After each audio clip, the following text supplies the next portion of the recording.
আমরা বলেছিলাম বাংলাদেশে মুজিববাদ একটি বিভাজন তৈরি করেছে, মুজিববাদী সংবিধান বাংলাদেশ রাষ্ট্রকে এগোতে দেয়নি, কিন্তু সেই মুজিববাদী সংবিধান, সেই ৭২-এর সংবিধানকে টিকিয়ে রাখতে চাচ্ছে এখন বিএনপি। চাঁদাবাজদের দল তৈরি হয়েছে, দল তৈরি হয়েছে, মুজিববাদের নতুন পাহারাদার হিসেবে আবির্ভূত হয়েছে।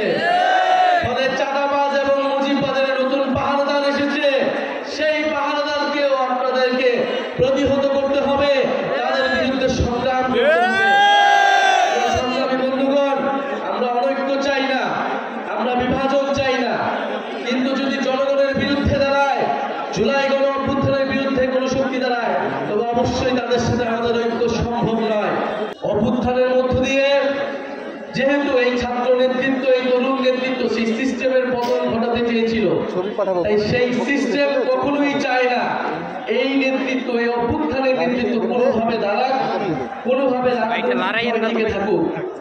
সেই অভ্যুত্থানের সময় থেকে আজ পর্যন্ত আমাদের বিরুদ্ধে ষড়যন্ত্র চলমান রয়েছে।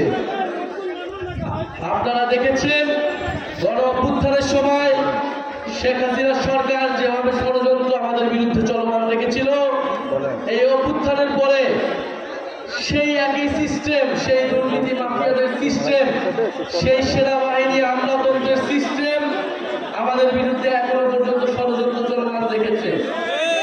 ডিজিএফআই থেকে শুরু করে বাংলাদেশের এস্টাবলিশমেন্ট গুলো এই অভ্যুত্থানের নেতৃবৃন্দের বিরুদ্ধে ষড়যন্ত্র চলমান রেখেছে, অভ্যুত্থানের শক্তির মধ্যে বিভাজন তৈরি করেছে। আমরা বলেছিলাম শত্রু বাংলাদেশের ভিতরে নয়, শত্রু বাংলাদেশের বাইরে রয়েছে। সেই বাইরের শত্রুর বিরুদ্ধে বাংলাদেশের সকল পক্ষকে ঐক্যবদ্ধ হতে হবে, কিন্তু বারবার বাংলাদেশের ভিতরে আমাদের বিরুদ্ধে বিভাজন তৈরি করে রাখা হয়েছে, যাতে আমরা দুর্বল থাকি, যাতে আমাদের বিরুদ্ধে অনৈক্য থাকে। আমাদের বিরুদ্ধে ষড়যন্ত্র হচ্ছে, সোশ্যাল মিডিয়া থেকে শুরু করে মিডিয়া নানা ধরনের আমাদের বিরুদ্ধে ষড়যন্ত্র তৈরি করা হচ্ছে, নানা ধরনের মিথ্যা নিউজ তৈরি করা হচ্ছে। অভ্যুত্থানের নেতৃবৃন্দকে দুর্নীতি পরায়ণ হিসেবে আপনাদের সামনে সাব্যস্ত করার চেষ্টা